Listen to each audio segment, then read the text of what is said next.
Hey everyone, I'm excited to introduce to you Thai-Anh, and it's pronounced Hoang, right? Yeah, that's correct. Thai-Anh Hoang. Yeah, so we know each other from the Orphans Future Alliance. She's one of the co-founders along with her sister. And yeah, I'm really excited. I know we're going to have a conversation about mentorship, entrepreneurship.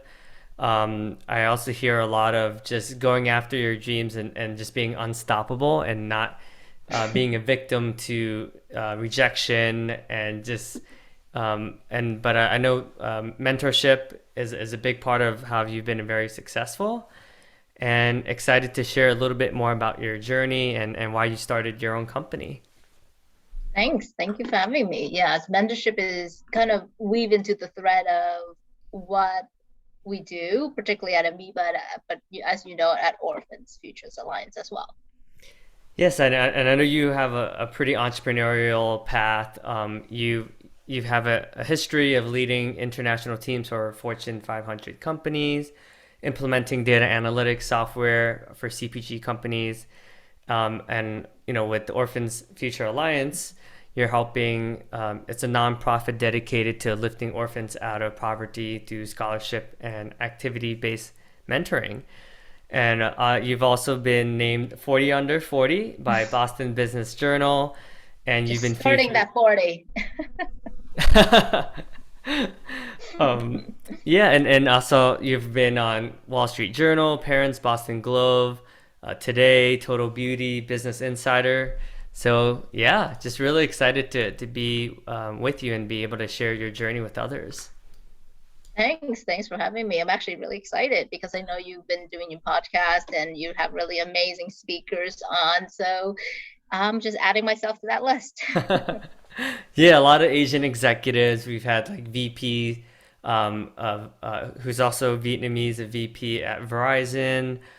We've had, Julie Tran, who connected us, who's up to Yeah. really cool things. And yeah, it's just been cool to be able to use this. A lot of the listeners are much younger in their career. So for them, it's nice to be able to have access to Asian mentors who are much further along so that they can, either reach out to you if there's something that piques their interest, and whether it's pursuing an entrepreneurial journey or just to be able to have access to people that they normally don't have access to with whatever current existing networks they have at this moment.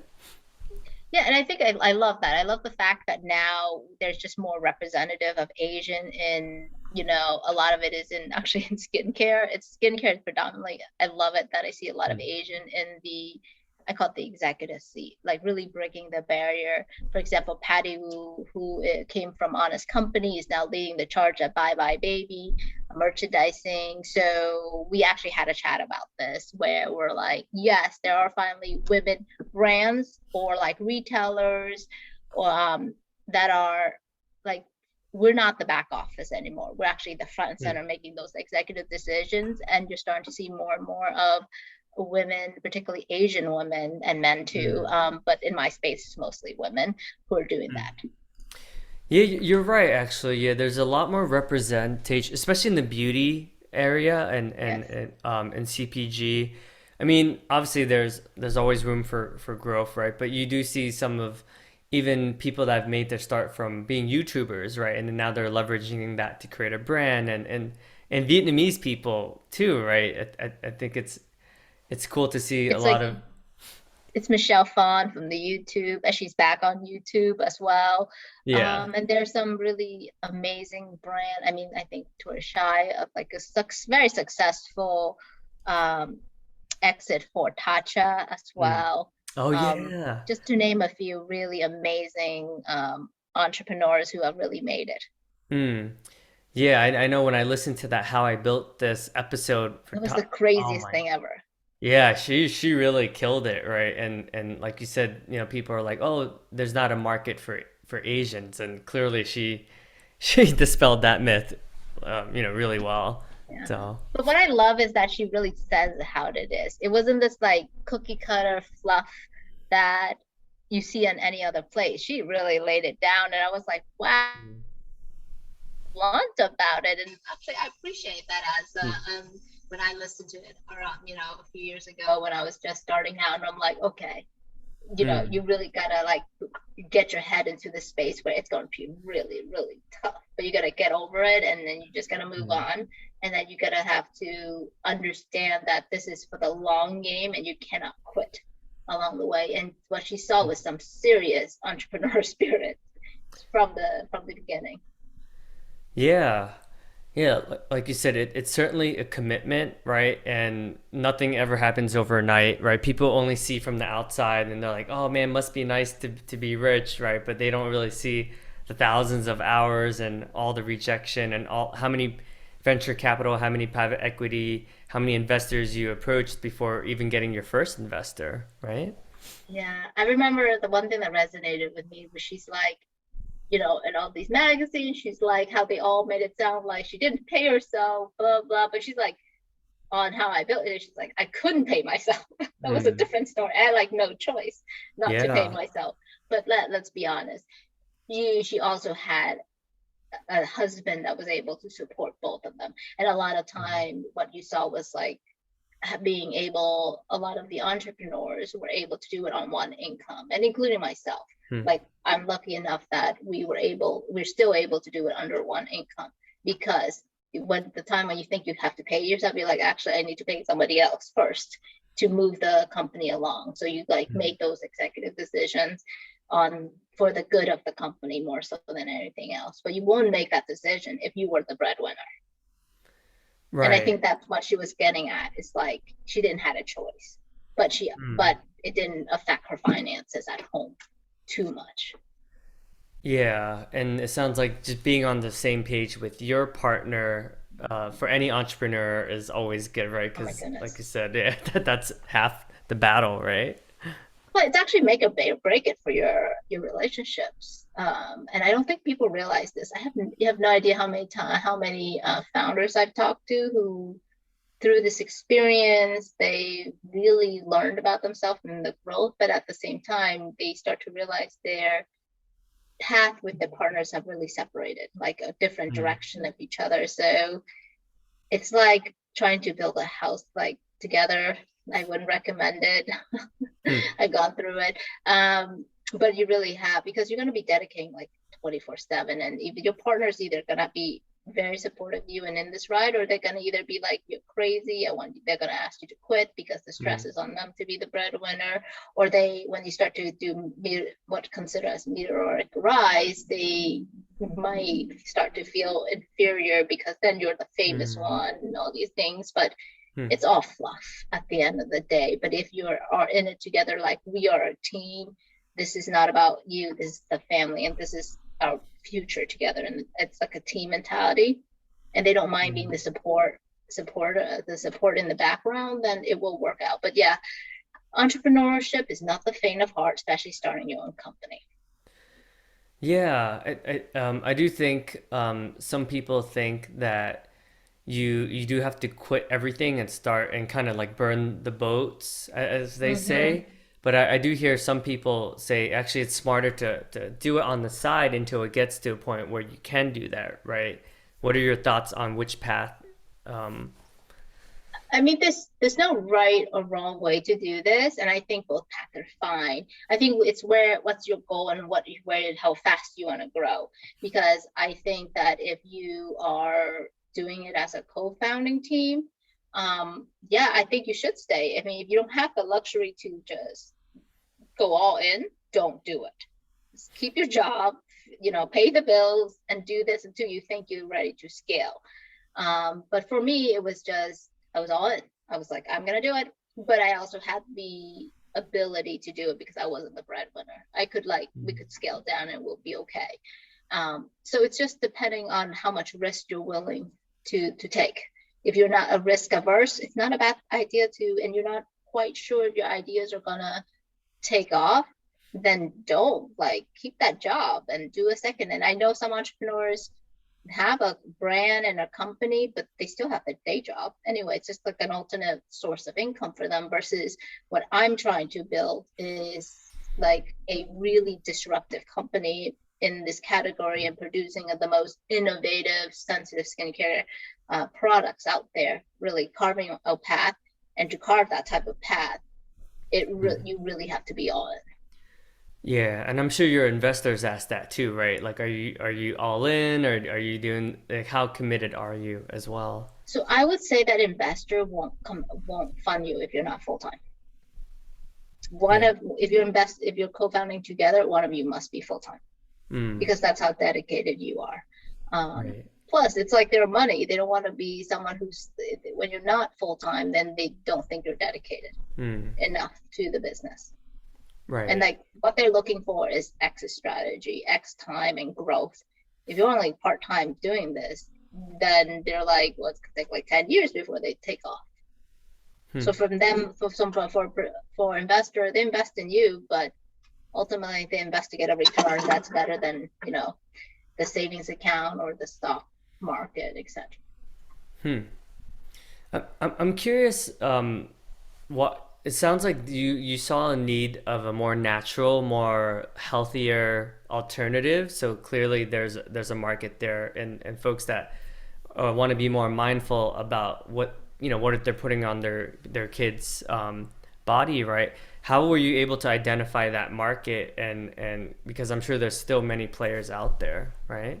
Oh, this is like the most crowded market you can think of. Like building a skincare company is not that hard to do, and there's a ton of thousands and thousands of them, and most of them will fail every year. And I think what really sets us apart is we don't say that we're a natural company, organic company, none of that. It's actually we're a sensitive skincare company that Mm, really innovates in a way of de-stressing someone's life mm, through our innovative packaging, application, and uses.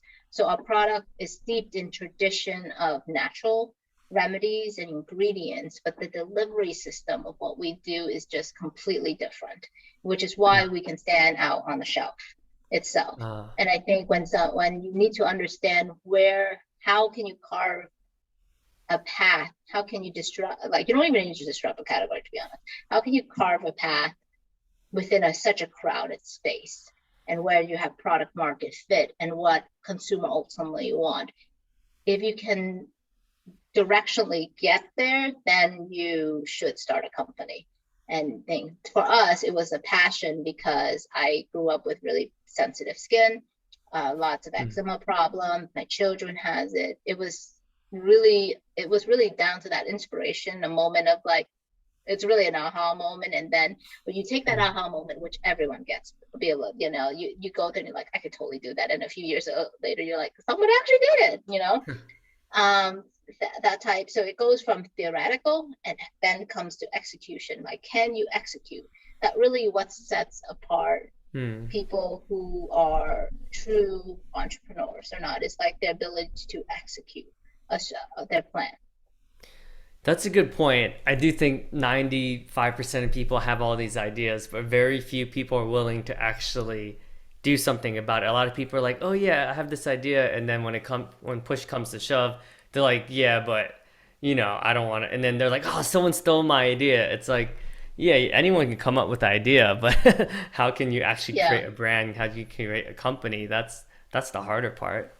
I think everyone always have ideas and nobody has like the most inventive idea, honestly. It's just that are you the first to do it or are you the fastest to do it and how well can you execute it?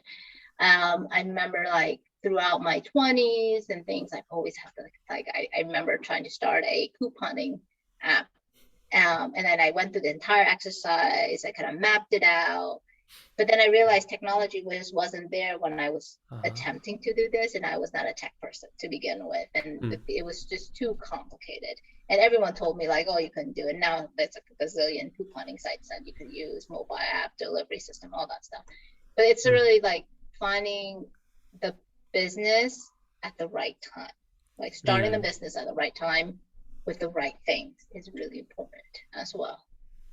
Yeah, timing is key, right? Because I always hear people say sometimes being the first is not good too. If it's too premature, there's not the right infrastructures in place, or there's just then sometimes like you might be wasting your time because the market's not ready for that product yet. Yeah, it is completely true. And being the first is not always the greatest because it's like takes enormous amount of educating the consumers and why you're there. I mean, for us, I mean, we're constantly trying to educate a consumer why our product is far superior than anything else out there.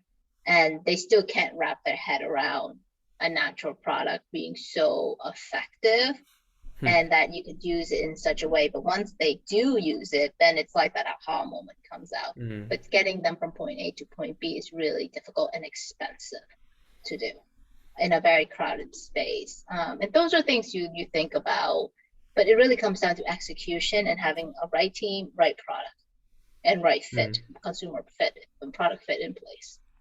It seems like you're really good at the marketing and also leveraging your networks. Like it seems like you understand that to do this, you're going to have to be creative in terms of the different many channels to promote and to be able to gain to have conversations with different brands, different retailers, different procurement folks.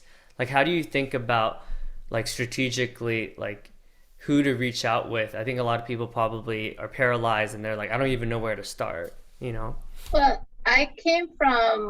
I'm not from the industry, so a lot of it is having to build a roadmap for myself. And I think this is where I utilize LinkedIn very, very well, is that I don't think people really tapped into the true potential of what you can do at using LinkedIn connections. Hmm. So I had this entire strategy. I was going to build my portfolio. I was going to build my network of insiders myself. And a lot of time, what I did was I would sit in on either virtual conferences, webinars, and things. And I would physically reach out to everybody that I've met, whether I'm not, there's no shame in it, just, have an authentic introduction. Don't spam them, really get to know Hmm. them. And you'll be surprised. People will say yes, connect with you, and they would actually do a follow up with you. And I think some of the earliest follow up that I received was from, like, let's say CEO Bigelow, Chairman Ian Ginsberg was like, yes, I'll have a call with you. I'm like, oh wow, okay. It was like even surprising me. And then from there, I really learned a lot from him within just an hour conversation with him. And then some of the other folks as well. And I think this is where it's really important. And then from there, I think being connected to some of these key players really provide you with the credibility of who you are, and then more and more people would like accept your connections. And now Hmm. you get to the point where you start to decline connection, which is interesting too, because you're always like, oh my gosh, you Hmm. know and I never get phased out about who I'm able to connect to, but you have to have that honest connections, and then it just kind of snowball from there. Your network just grow larger and larger. And I think one of the things folks don't do well, and actually everyone can really practice this, is growing your connection and paving that way. So now my network is so robust where I can just email, text, like message someone on LinkedIn, um, and be able to have a conversation, or like in these like Facebook groups for entrepreneurs, founders, and things, and have um, and you have to find the right one too, because some of them are quite competitive. So you got to find the right Hmm. fit. But that's really important, is to build your network. Um, and a lot of time, some of the inbounds that we receive actually comes from communication, and like me telling the story of EmBeca on LinkedIn, and like sharing all the wins that we have so far. Hmm. So like posting strategically can get you really far.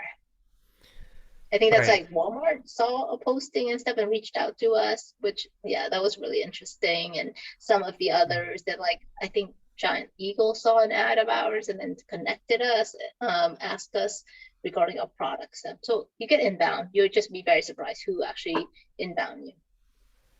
Gotcha. So you really leverage media in a way that gets you exposure, and then because of Mm-hmm. that exposure, naturally, you do a little bit less work because people there's always going to be buyers or certain channels that are always looking for the next company to purchase or to partner with. Yeah. So you really leverage really well. It sounds Yeah. like. You just really need to understand what how you're gonna you use every piece of your toolkits to really get to point B, which is strategize about not only raising your profile, building your credibility as an entrepreneur, particularly entrepreneur not in this space. There's a ton of entrepreneur in the space, but to be outside of the space and like diving in, it's really difficult for someone. So you really have to build that, bulk up your resume, I call it like that, and build that credibility because you have to build credibility with the industry and as well as with Mm. then the consumer will trust you.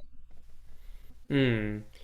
And it also sounds like you really know how to leverage the networks in Boston and your alma mater, and that also gives you access to other, super connectors as well. It sounds like, right?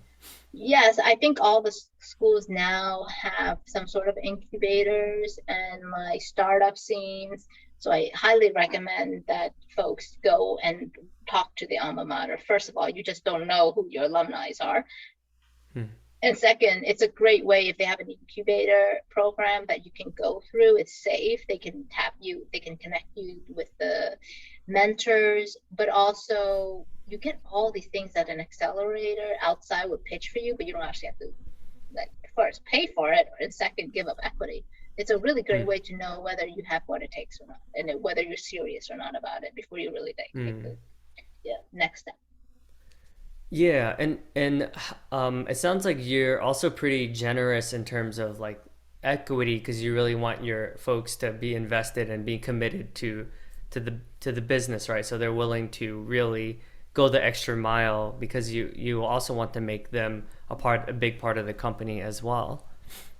Yeah, building a culture, one of the things we're doing is we're building a brand, but we also really are employee focused company.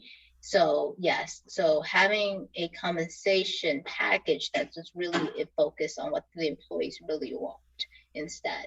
So I always joke that we're not the smoothie company. We don't give out free dinners and smoothies, but we give you like, but we're working on giving you things that you actually wish you had, what I wish I had. Like some of the things that we are working to implement is like if you work with us for 3 years and you're a high performer, we will pay you a month to go take a sabbatical.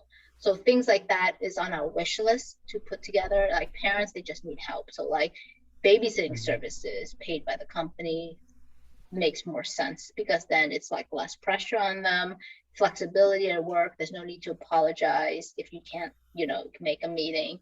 I think Yeah. those being really about being more empathetic to modern day families and Mhm. parents and maybe just youth. Like you don't have to be parents, it's just a lot of us are in my at the company, being under putting yourself in your employee shoes, your team shoes. I don't like to say employees, just your team shoes, and giving them what, and like building this out like what you want for them at the end of the day goes a long way because you're thinking about your employee people as people and not just another number, another cost, and what the culture of the company should be. So I've said multiple times to pretty much I said this to everybody who I interview for the position at the company was that what we're trying to build is a company where people can thrive at work and at home. So what does that really mean is how do you thrive? Do you need to be, working remotely in some amazing exotic location? Sure, we can accommodate that. Do you need to be face like in person? Okay, we can work on that. Would you like to be part-time, full times, like kind of work so you get the best out of people when you can figure out how to meet each other halfway. Ultimately, we're Mhm. like a not for profit company, so obviously we got to make our numbers and hit profitability, etc. But I think there's a healthy balance we can get to. Mm. Yes, it sounds like you're really adaptive to this new world, right? Because at the end of the day, people Mm-hmm. want flexibility, like you said, especially parents in the past, they got the short end of the stick, right? So it Mm-hmm. sounds like your company sees that, hey, the reality is like you don't have to sacrifice being an awesome parent. Like you can be both. You could be committed and be super productive during the times that you are working, and you can also be there for your kids and not have to sacrifice one or the other. Absolutely. And we highly encourage you to, coach the football team or like, be there for this child production play. We don't need you to be, if you can't make it, just say you can't make it and then move on and we can accommodate. Like, for example, Mm. my marketing director just had a baby several months ago. And we understand she has, her schedule's a little crazy. So I will work my schedule around hers if I need to, but at the same Mm. time, or do we don't really need meetings, you can just Slack channel me most of the time. And like most of the time, like I cannot take morning, that's actually a rule, I do not take morning calls unless it's absolutely emergency. And the biggest problem, the reason is I have to do this crazy, like, I'm like an Uber driver for my own family. I gotta like pick up the kids at a pre-K, drop them off, and then like it's a like a 2-hour shift thing going on in the morning. So there's no way Yeah.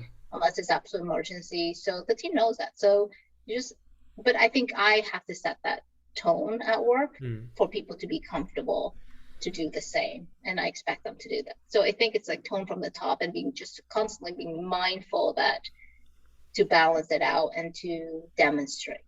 Mm. Yeah, that's a good point, right? I think most companies, even companies that have more flexibility, if the leadership team isn't doing it, then everyone's like, is this, can I even, leave early Yeah. to go to my kid's game or something like that, right? It's funny because, a lot of companies have all these benefits, like you said, like free smoothies or whatever, but at the end of the day, like paying for a babysitter is much more valuable than getting free smoothies, right? So, Exactly. Or like if you have, elderly care and things. So we're like really thinking about what is it ultimately going to make our employees thrive at work, but it really starts at home. So how can we help them in order for us to actually get better retention, maximum return, and loyalty? That doesn't mean that we expect you to stay with us for the rest of your life as well, but we want to be a very healthy relationship, and we hope that you stay with us for a very long time. I worked with so many companies, toxic ones, really fun mm, ones, and I just see, like what I would have wanted if like mm, and wished I did. I think a lot of time employees leave because they're not happy, and we can never satisfy an employee all the time, but I think you just need to be mindful of what it is. And I think starting your own company and culture allows me to do that. mm. That's Yeah. awesome. Yeah, you took the best of what you. It sounds like you're good at identifying like gaps, and then that helps you create like not only the product, right? Because you saw a gap in terms of the eczema, and there's such a huge market for that, and then vice versa. You saw what didn't work with some employees, and then you're able to implement that. And yeah, I mean that's essentially if you're solving any problems, right? You're going to be successful because you see that there's a need for this in the market and in the world, right? As an employee, yeah, as a parent, it sounds like you're pretty good at like problem solving in general. Yeah, I'm an operation, of course. So problem solving is what I do. But I think anyone can just like, I think just observation, really observe and like really Mm, think about if you were in that shoes, like what do you want out of a company? And I think as long as you're able to articulate that, and I think everyone wants really the same thing mm, and able to like apply that. I think you have to like you really got to walk the walk is what it mm, is for your company in order to really. And luckily, because I think a lot, actually, to take a step back, I think a lot of the new sound founders and CEOs, particularly women founders and CEOs, in the space that I am in, take it very seriously about what kind of company they are building. I know another one, Bobby, is like some crazy. Don't quote me, but I thought it was like 6 months maternity leave for like a startup, mm, and some of the other ones like free infant formula. I mean, they're an infant formula company, so of course they're going to be free infant formula, but things mm. like that really make sense for them. And I'm curious. It sounds like your mother has had like a pretty big impact in more of the entrepreneur and like giving back and being a value add to Yeah. society. I'd love for you to share like what you learned from her. It sounds like she was a big part of the inspiration in your Yeah. entrepreneurial mindset. Absolutely. People, I think she is the number one inspiration for me.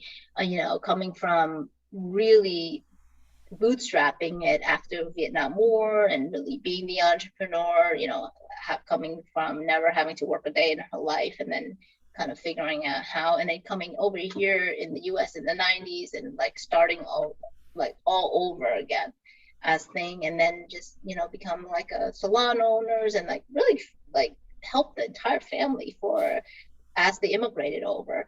Um, the hard work, the you must do it. There's no such thing as a no.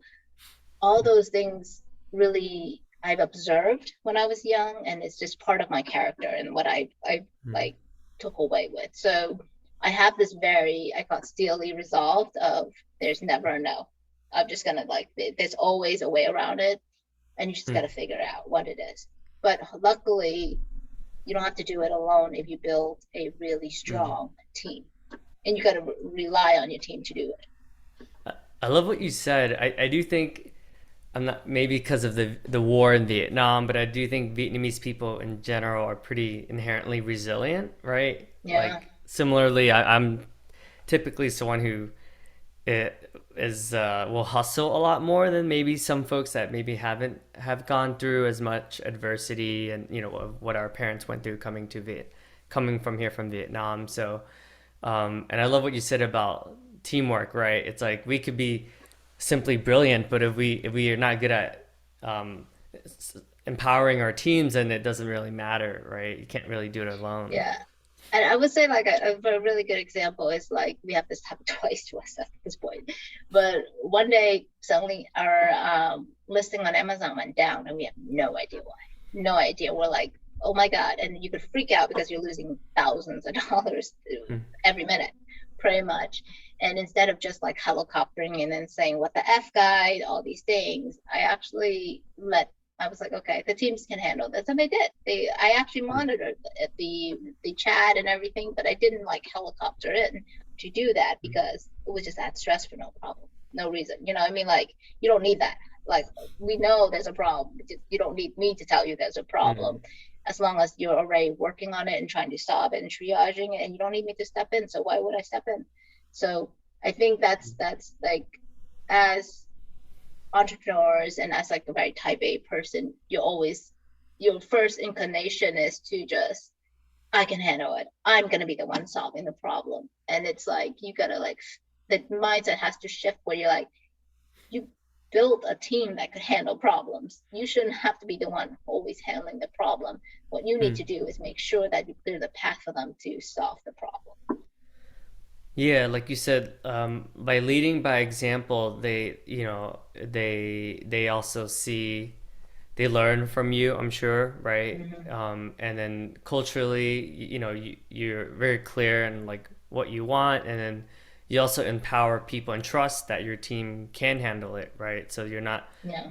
you don't have to work like 100 hours, right? Because you know that you can rely on your team to get the job done as well. Yeah, and then when they can't, then that's when you step in and make an email. So write an email and to someone at Amazon, very high up, and going, I kind of need the help. Could you just send me someone on your team who can resolve this? And lo and behold, an hour later, they can fix it. So Mm. it's like you step in because you have, but that's the network you build. You have to build these network out and to leverage uh, these contacts when you need help and things like that. But you don't always have to pull the trigger unless it's absolutely necessary. And it So sounds like, that's why your value comes in. hmm. It's that ability to clear some of these roadblocks that they might not be able to solve themselves. Mm. And it sounds like you're good at being resourceful, clearly, but like I think some people are afraid to ask for help or are afraid Mm-hmm. to put themselves out there for fear of like maybe someone will say no. What would you say to folks that are like afraid of rejection? Go through fundraising and then you won't be afraid of rejection. Like, you'll Touche. get so many no's. Yeah. I remember what Jeff Bezos said, like he has like 40 no's before 20 people said yes to his idea, and now they own like Mm. what 20% of the company. I wish I was those 20 people who gave him like $50,000 each. Uh, I imagine. but that is what it is. Can't, you have to shed the fear, because you're gonna get no's. I mean, we get no's all the time about when we go into front of like boutiques and things. Like, you want to carry out product? No, no. Like, once you are able to get past the fact that it's not going to be on you, it's just, it happens to be a game, a number of Mm, games. Like, there's a number of game where there's a lot of no's before there's yes, and then there will be yes, and then a ton of no's again. And like, but mm, what you get out is like, what are you learning from those no's? And I think mm, you just have to have a steely resolve to mm, get past it. If you can't do that, it's going to be very stressful for you to be an entrepreneur, because then you take it too personal. mm, It's going to affect your mental health. Like, a lot of like, so I mean, we have teams who are on sales, and they're like, and then we learn is that they might not be very good at these sales things, because they take it personally. And I'm like, you can't if you're a salesperson. You will right. get no's all the time. So yeah. Huh. Well, I'm curious what your thoughts are on because I do think in Asian culture there's a lot about like face, you're saving face, Yeah. right? And like, and with that comes like you don't want to put yourself out there unless it's like in a positive light. So do Mhm. you feel that that's one of the obstacles that Asians go through while being an entrepreneur? Yeah, I think so. I think so. There are some really famous groups, I'm not going to name, who is very good at showing faces versus challenges Yeah. and asking for help and collaboration. Hmm. I think Asians tend not to do that because they're trying to save face. It's Hmm. inherent in our culture to save face and to look appear strong in things. But I think we could all, you know, grow together and actually really tap into the potential of all of us if we Hmm. just kind of go out there and say, can you help me? I would love to partner with something, and actually accept the help, or actually extend the help. You have no matter how, and it's so interesting to me because we are always pushing for like helping and lifting each other up. But in Hmm. practice, I actually struggle to see that. And I'm hoping I can change that, because I'm always available for that stuff. But I Hmm. think if we can just change mentality between ultimate competition to actually supporting each other, um, we would do a lot better. Hmm. Yeah, that's a good message, right? We've come a long way as a collective, right? Asian entrepreneurs, and yeah, there's still so much more, actually collaboration, actually beyond the surface, beyond the superficial. Like, yeah, I'll help you, right? And yeah, I mean, clearly people like you are changing that, right? Are paving a way where more collaboration, more, authentic. So it's not just like the good stuff too, right? Like these are some of the roadblocks, these are some of the challenges that I've faced, like just letting you know so you can anticipate them ahead of time. Yeah, and then some of this was like a really good example is that I reached out to another founder who's in a national retailer, and I was like, "Can you introduce me? We're not competitor with each other. We're actually complementary products." And there was like, "No, I can help you." I was like, "Okay, that was not what I expected." Because you've gone through it, the rejection, you expect them to like at least help you some way, like either just do the first introduction, right? Yeah. I talked to another founder, and it's a hit or miss. I talked to another founder, and she was like, "Sure, no problem." And she sent a message directly to the head buyer at this national retailer, and we got a meeting, and we're going to be going to national retail. But it's like that. It's like all you have to do is like the small assistant to get to smaller brands that are just starting out that can make a huge difference. And then it's just a matter of giving back. But that's mentality has to, but you go both ways. But so now, like, I'm going to help that person, you know, get into make that connection with another retailers that I'm actually working in that she didn't even have the you know had a chance to be introduced to them and make that connection and have some vouch. But I think we have to be like that in order to not to really succeed. And that's a shame for me that I want us to all like to just be just like walk the walk a little bit more. Mm. Yeah, it does seem like the karmic energy that you put out in the universe by you connecting others and just doing the right thing. It seems like it does come back to you, right? Like because you are doing good in the world, the universe tends to reward those who are putting out good energy, right? Whether it's through Orphans Future Alliance or whatever you do to help younger entrepreneurs that are, seeking a similar path as you. Um, but yeah, well, thank you so much. All this has been really insightful. There are a lot of young folks that are always curious about pursuing an entrepreneurial path, and I'll connect your social media, your website. Yeah. But yeah, really want to acknowledge you for just you know doing creating a company that is innovative, that really cares about their employees. Like you really care about your team. The like just the mentorship, the network that you build, and just the good that you're doing in the world. I have no doubt that you'll continue to grow and expand to many retailers and continue to grow the e-commerce as well. It sounds like you have the right people, the right vision, and yeah, excited to see what you continue to build. Thank you. And it's they can always reach out to me in LinkedIn as well. I'm always happy to help, and if I can. Um, and I think the biggest thing is just start. Don't be waylaid by fear of failure and things. And you know that what's I think what was it? Oh gosh, well, now I can remember his name, but Elon Musk said that what makes a person successful, a successful founder, and like extraordinary, and the regular folks is their ability to execute, dream, but also execute Mhm. and then fail and execute again. It's Ah, just you got to do it multiple yeah. times. It's not going to be the first time you done it.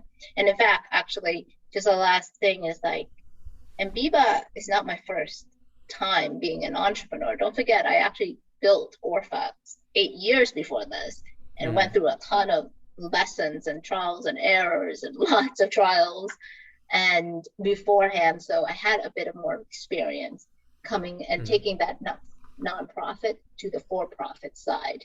So mm. it does help. It's like, so like, how well we're doing now is really predicated on the fact that I this is my second time. So I think people Mm. have to keep that in mind, that it's not like the first time you're doing something, it's just the first time you experience it in a different space itself. Mm. But at least you tried it first.